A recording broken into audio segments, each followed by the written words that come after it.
आज हम चरक सूत्रस्थान अध्याय 17 इसका विचार कर रहे हैं। इसका पहला श्लोक है अथातः कियंत शीर्षीयम अध्यायम व्याख्यास्यामः इति स्मः भगवान आत्रेय। यह दूसरा सूत्र है। इस पहले सूत्र में अथ और अतः ये दो शब्द हर सूत्र में आने वाले हैं। अपवाद होंगे कुछ, लेकिन प्रायः आते हैं। अथ ये प्रारंभ करते हैं, अतः इसके बाद कहने का अभिप्राय पिछले अध्याय में हमने जो विषय रखा उस विषय के बाद अब हम नए विषय को प्रारंभ कर रहे हैं। और ये नया विषय है, उस अध्याय का नाम उन्होंने कियंत शीर्षीय अध्याय रखा है।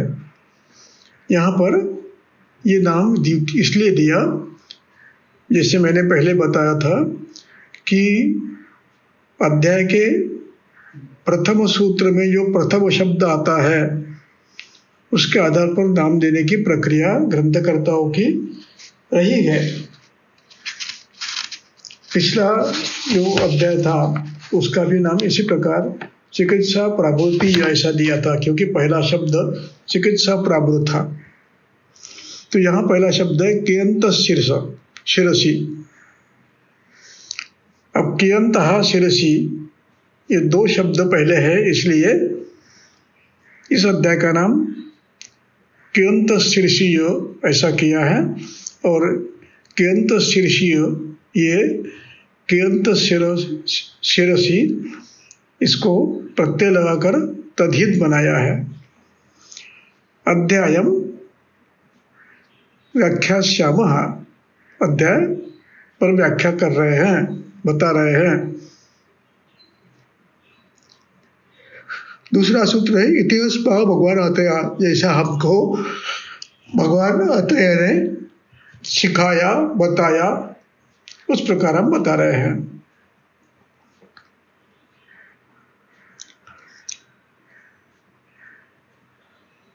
अब यहाँ पर चक्रपाणि एक चीज और कहते हैं, संप्रति तद विषय रोगाभिधानार्थम रोगचतुष्टको अभिधातव्या चिकित्सा च विधेयत्वेन प्रधानम अतः प्रथमोक्तः किंच दर्शितम अयम प्रथमाध्यायः एव संबंधः। अब ये चर्चा चक्रपाणि ने यहाँ पर की है। पूरे सूत्रस्थान के अध्याय का अध्ययन करने के बाद उनका ये मंतव्य हुआ है कि इसके ये अध्याय चार अध्यायों के गठ हैं और इसमें अब चिकित्सा विषय ध्यान में रखते हुए ये अध्याय रोग चतुष्क अभिधान इस नाम से आए हैं। इसका नाम चक्रपाणि ने दिया है कि रोग चतुष्को अभिधातव्य, कि ये यहाँ से 4 अध्याय यानी रोग चतुष्क है।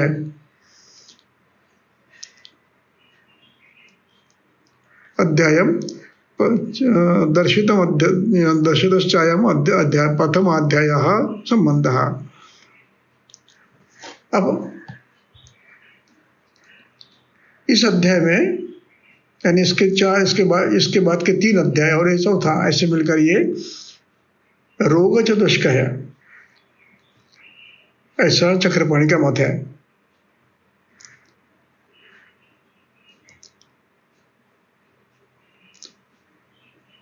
अब यहाँ पर तीसरा श्लोक है, वो है कियंत शिरसि प्रोक्ताः रोगाः हृदि च देहिनाम। पहला वाक्य है तीसरे सूत्र का। अब यहाँ कियत शब्द है, कियत पहला शब्द है, कियत तो हलंत है। कियत कियंतो कियंतः, गच्छत के समान चलता है। इसका अर्थ है कितने। एक रहा तो कितना, बहुत है तो कियंतः। कियंतः रोगाः बहुवचन है।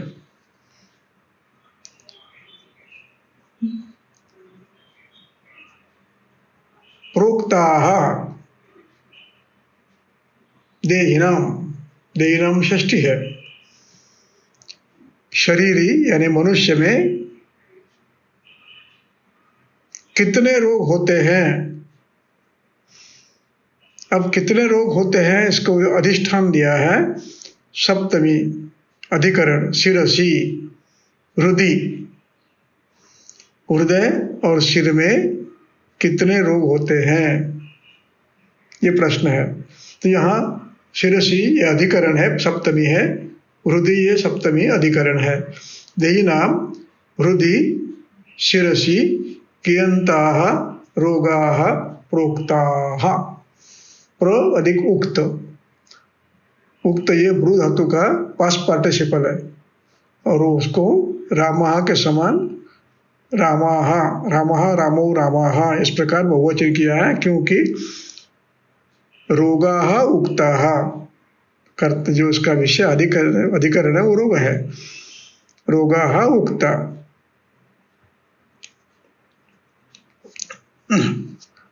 दूसरा प्रश्न किया है तीसरे श्लोक की दूसरी पंक्ति, कतिच अपि अनिलादीनां रोगाः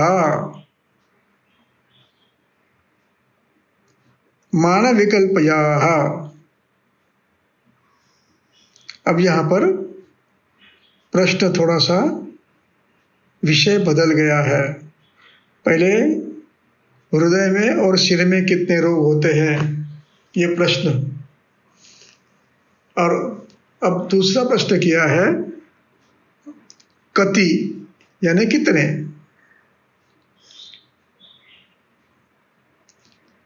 च अपि ये संधि हुआ है चाप्य, तो च अपि चाप्य में ई का य हुआ है तो उसको अलग निकालना है।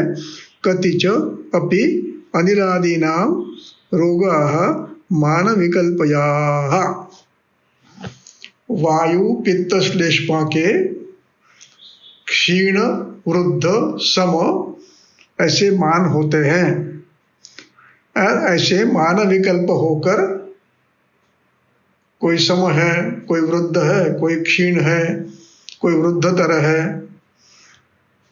ऐसे मान की विकल्प करते हुए वायु पित्त श्लेष्मा के कितने रोग हो सकते हैं। अब इस मान में अब पहला जो किया है सामान्य प्रश्न है, उद्देश्य है कितने हैं। अब उसके बाद उसका निर्देश मांग रहे हैं, यानी विस्तार मांग रहे हैं। कैसा मांग रहे हैं, क्षयाः कति, दोषों के क्षय के कितने अवस्था है, समावस्था कितने हैं। क्षय और च शब्द से वृद्धि भी लेना है। चय वृद्धि और समाख्याताः ये कितने हैं, क्षय के कितने प्रकार, समास के कितने और वृद्धि, ये तीनों मिलकर ऐसे कितने विकल्प होते हैं। कोई सम है, कोई वृद्ध है, कोई क्षीण है, ऐसे कितने होते हैं। और इसके बाद का प्रश्न है पीड़िकाः कतिच, पीड़िका कितने हैं। पीड़िका च कति, अनघ ये आचार्य के लिए विशेषण है। यानी पहला प्रश्न था सिर में हृदय में कितने रोग होते हैं, दूसरा प्रश्न है वायु के पित्त के श्लेष्मा के क्षय वृद्धि साम्यावस्था आदि विकल्पना के साथ कितनी विकल्पनाएं हो सकती है। माना विकल्पयाः, विकल्प ये अधिकरण है। वृद्ध, क्षीण, सम, ऐसे एक समय में तीनों दोष इनमें से किसी एक पे रहता है। वायु क्षीण, पित्त सम, श्लेष्मा वृद्ध, ऐसे अनेकों विकल्प होते हैं। श्लेष्मा सम, पित्त वृद्ध, वायु क्षीण, ऐसे अनेकों विकल्प हो सकते हैं। विकल्प कितने हैं और उस विकल्प में फिर यदि क्षय प्रधान है तो कितने हैं, वृद्धि प्रधान है तो वो कितने हैं, ऐसे भिन्न भिन्न विकल्प हो सकते हैं। कृतिचा प्रश्न है। इसके बाद का प्रश्न है तीसरा, चौथे श्लोक में, गतिच गति गति कतिविधा प्रोक्ता दोषाणाम दोषसूदन। ये दोषसूदन ये आचार्य जी का विशेषण है। आचार्य जी मुझे ये बताइए कि दोषों की गति कितने प्रकार की होती है।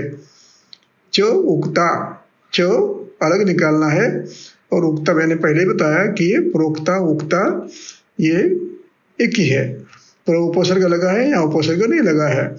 किसका? दोषाणाम षष्ठी है। दोषों का गति कतिविधा है, दोषों की गति कितविधि है, कितने प्रकार की है।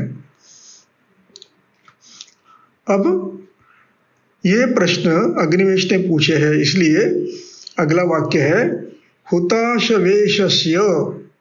हुताश यानी अग्नि, हुताशवेश यानी अग्निवेश। अग्निवेश की षष्ठी है, एक वचन। अग्निवेश का वचः वाणी, बोलना।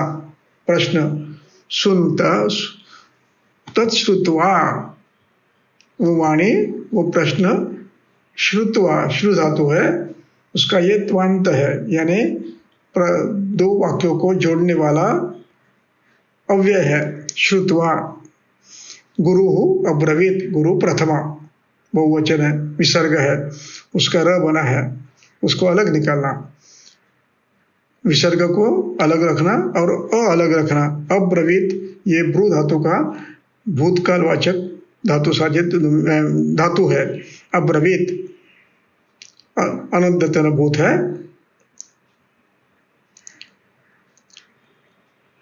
क्या बोला गुरु ने, आचार्य जी ने क्या कहा? पृष्ठवान से यत सौम्य, हे सौम्य। ये सौम्य ये भी उसके लिए संबोधन है, अग्निवेश के लिए, हे सौम्य।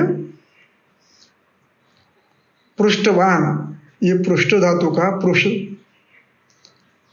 पुरुष धातु है, उसका पृष्ठ हो गया और उसको अत प्रत्यय लगा है, वत, तो पृष्ठवान ये उसका विशेषण बन गया। पृष्ठवान असी, आपने पूछा है। यत जो आपने पूछा है। सौम्य तत्, तत् का न बना है, तत् में जो हलंत न है, हलंत त है, उसका न बनकर तत् में ये अस्मत् सर्वनाम है, उसका षष्ठी एक वचन है। मम में अवयो होनो अस्माकं नः षष्ठी, तो तन में शृणु सविस्तरम, वो मैं आप सविस्तर बता रहा हूं, वो सुनो। सविस्तर विस्तार से बता रहा हूं, निर्देश से बता रहा हूं, वो सुनो। अब यहां से आचार्य उत्तर दे रहे हैं। आचार्य का उत्तर है दृष्टाः पंचशिरो रोगाः। दृष्टाः दृश धातु का पास्ट पार्टिसिपल है, दृष्ट, और उसके राम के समान दृष्टः दृष्टौ दृष्टाः। पंच संख्यावाचक है। रोगा पंच शिरो रोगाः, शिरस्य रोगाः शिरो रोगाः, यह सामासिक शब्द है। शिरस्य रोगाः बहुवचन है। और उसी प्रकार पंचेव हृदयामया, हृदयस्य आमयाः अपि पंच, हृदय के रोग भी 5 है।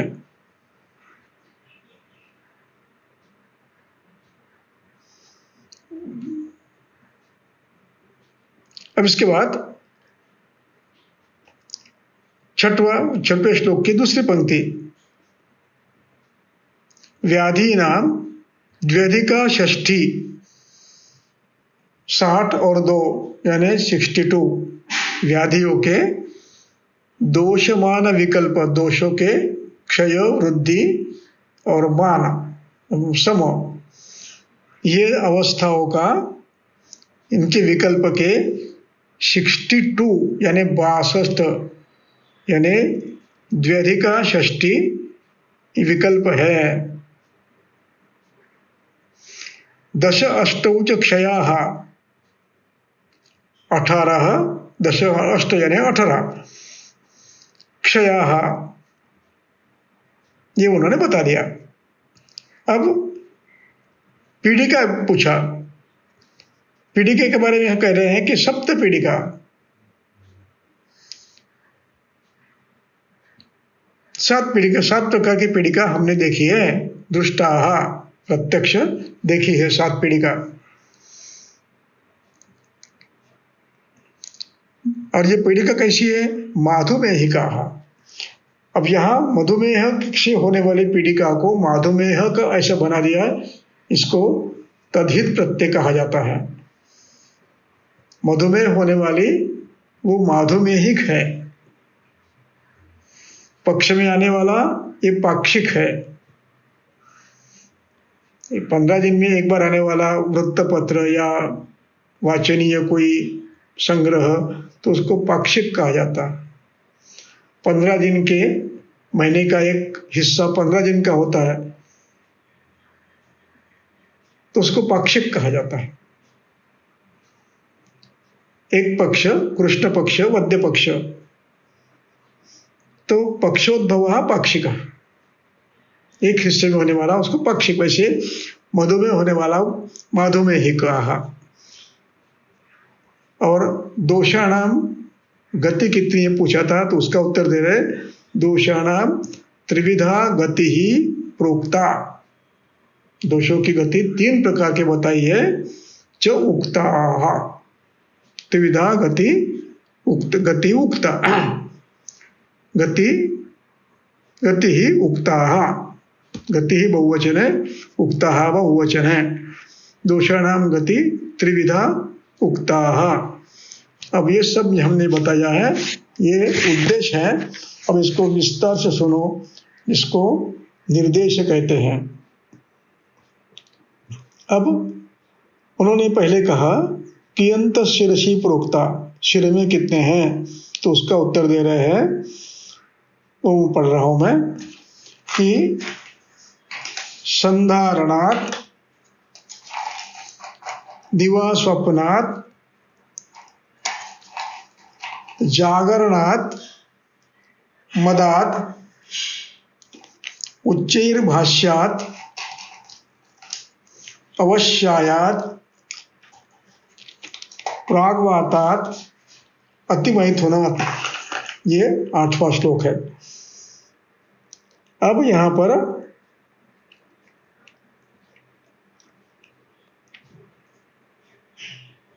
एक एक शब्द का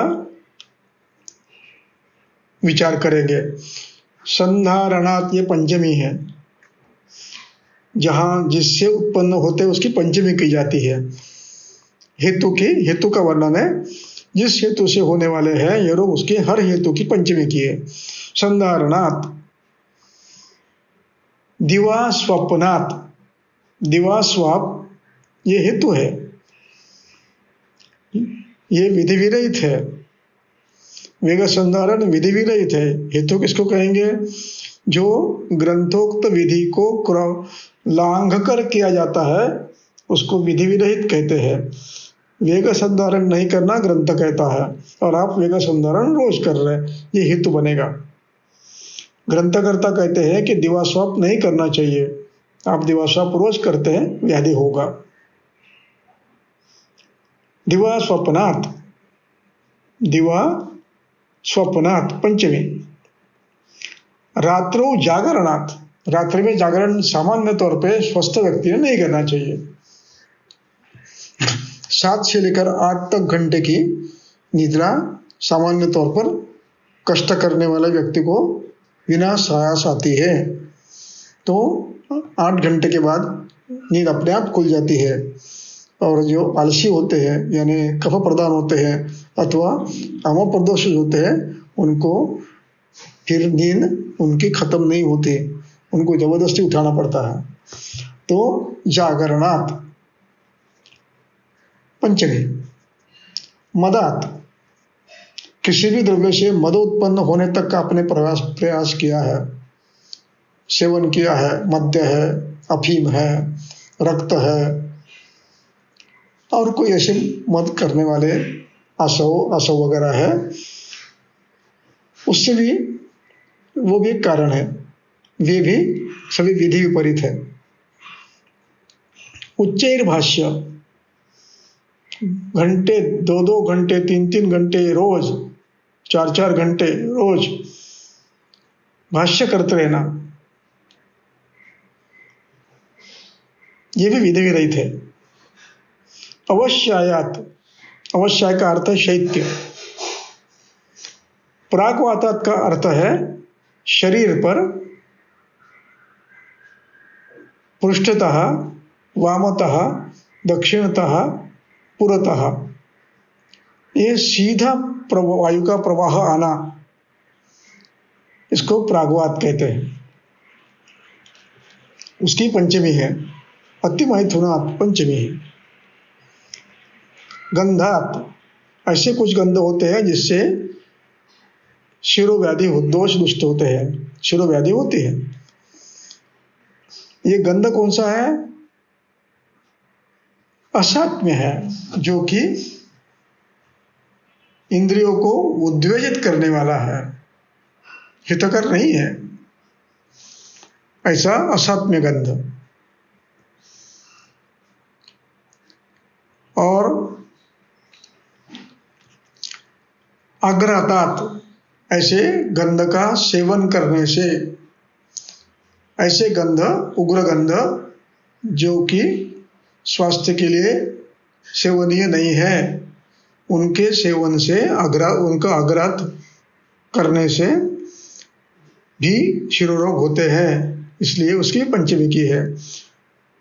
रज, धूम, हिम, आतपात, ये तीनों शब्दों का मिलकर इकट्ठा एक समास किया है और अंत में उसकी पंचमी की है। तो एक एक को लिखते शीतात, शीतांबु सेवनात्, रजो सेवनात्, धूम सेवनात्, हिम सेवनात्, आतप सेवनात्। इस प्रकार अलग अलग को पंचमी लगाकर आप कर सकते हो। सेवनात् शब्द अंत में आया है, वो सबको लगाना है। तो अब इसके बाद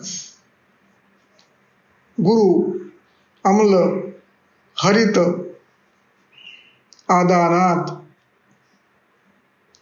अति, शीतांबु सेवनात्। अब गुरु, अम्ल, हरित और आदानात्। अब यहां पर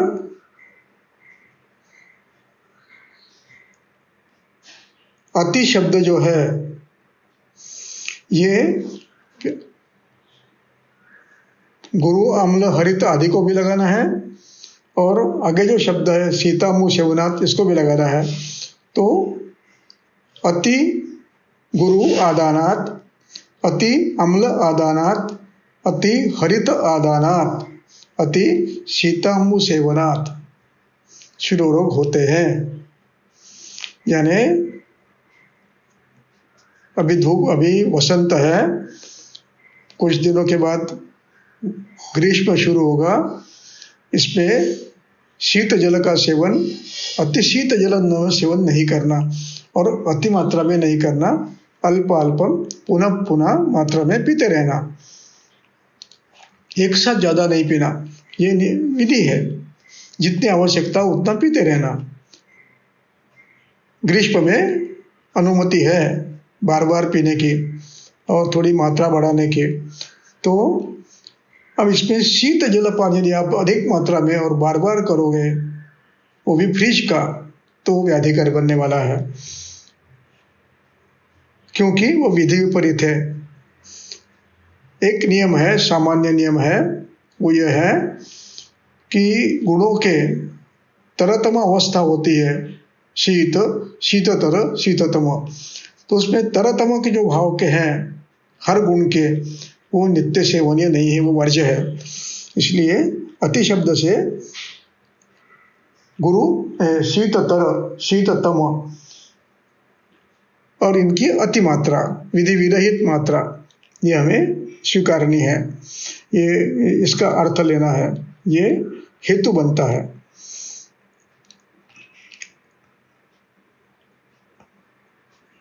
अब यहाँ पर एक शब्द है हरितानाम। हरितानाम शब्द का अर्थ है, इसी चरक संहिता में अन्नपान विधि अध्याय में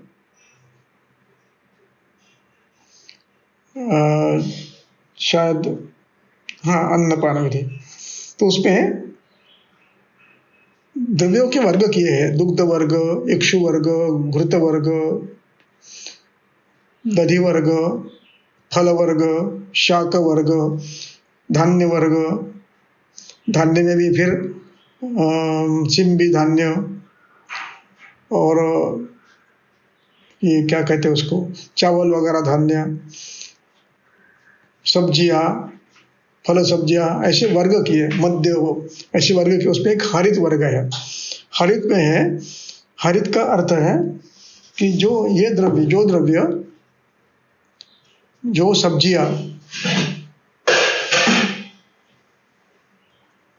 आहारोपयोगी बिना पकाए सेवन की जाती है, अदरक,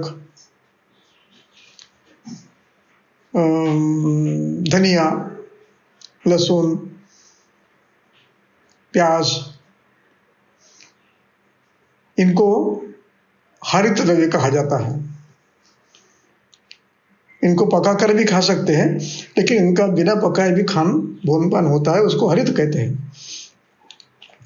तो इनका अति सेवन, हरित, अति से अति शब्द सबको लगना है।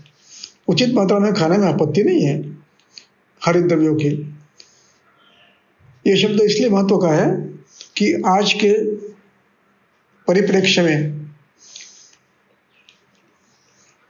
सर्वत्र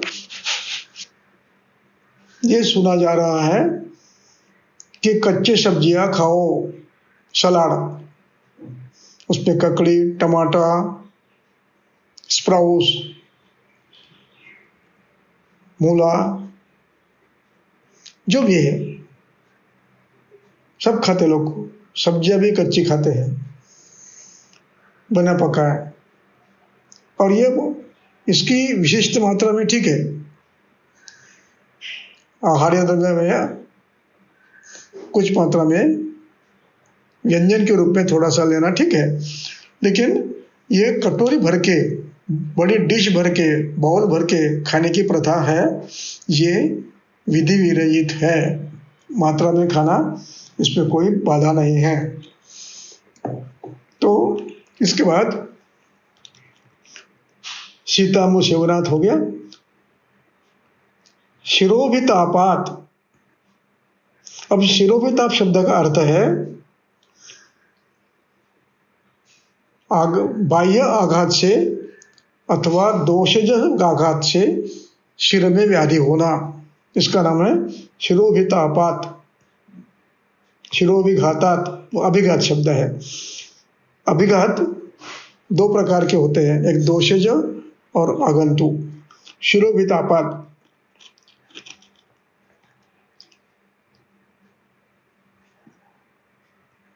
दुष्ट आम प्रदोषात बाष्प निग्रहात। अब दुष्ट आम प्रदोष, ये शब्द महत्व का है। आम निर्मिति, अजीर्ण आम निर्मिति, इसको शुक्तत्व आना, इसको दुष्ट कहा जाता है। और इस शुक्तत्व आए हुए पदार्थों का दोषों के साथ संलग्न होना, ये दोषों की दृष्टि मानी जाती है।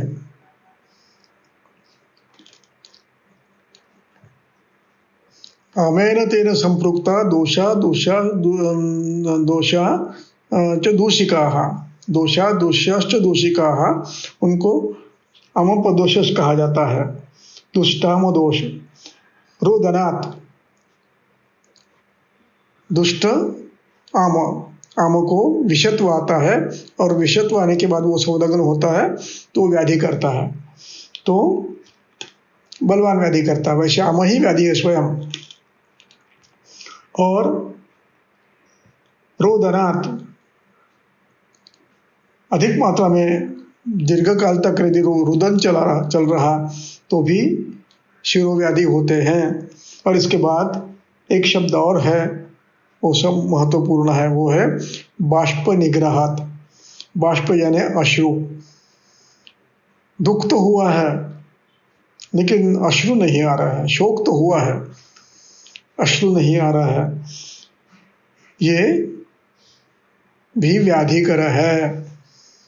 दुख होने के बाद अश्रु आने चाहिए, मन खुला होना चाहिए, नहीं किए तो ये व्याधिकर होता है।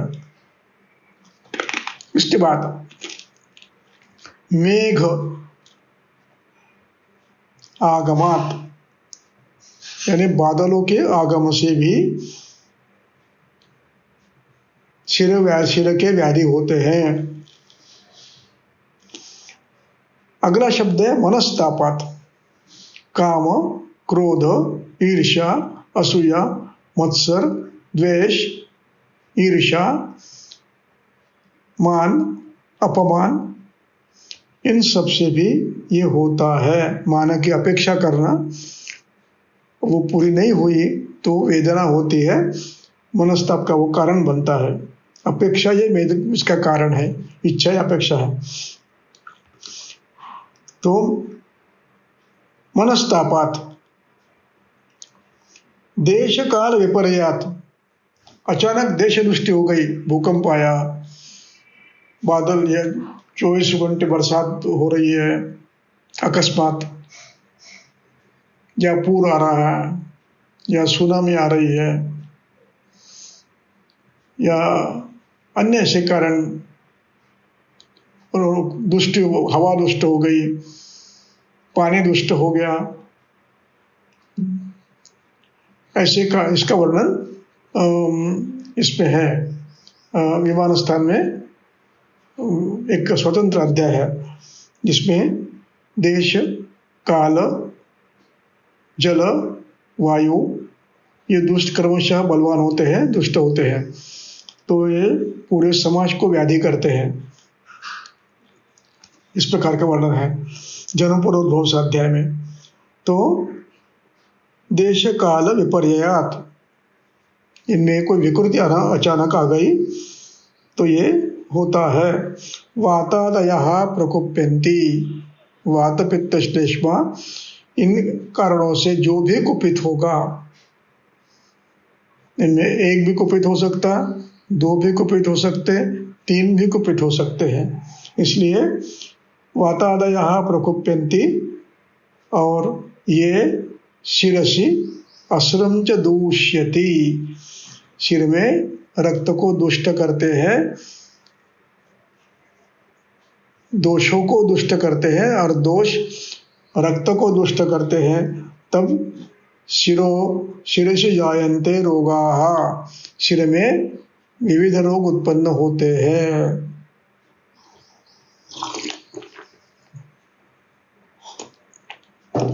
विविधलक्षणाः, जायन्ते रोगाः विविधलक्षणाः।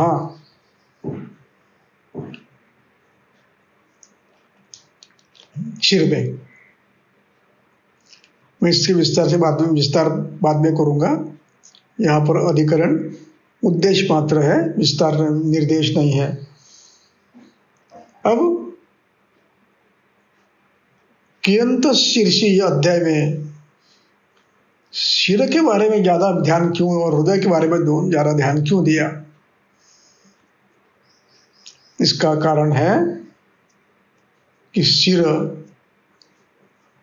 का महत्व अगले सूत्र में दिया है। अधिकरण इस सूत्र का सिर की महत्ता है। एक अध्याय है 30वां, अर्थे दश महामूल, वहाँ हृदय अधिकरण है, यहाँ सिर अधिकरण है। इस श्लोक में क्या है? प्राणभृताम प्राणाः, प्राण धारण करने वाले,